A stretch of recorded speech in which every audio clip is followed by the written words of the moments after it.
In questo video vedremo come regolare il volume degli altoparlanti sul vostro Microsoft Surface Pro 12.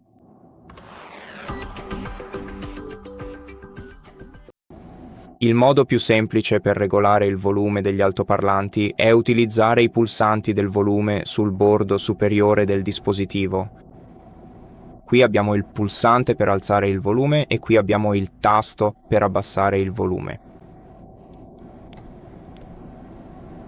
L'altro modo per farlo è aprire il centro di controllo, toccando proprio qui, e poi regolare questo cursore in basso per aumentare o diminuire il volume dell'audio. Ed è così che si fa. Grazie mille per aver guardato questo video. Se vi è stato utile, prendete in considerazione l'idea di iscrivervi al nostro canale, lasciateci un mi piace e un commento qui sotto e ci vediamo al prossimo video.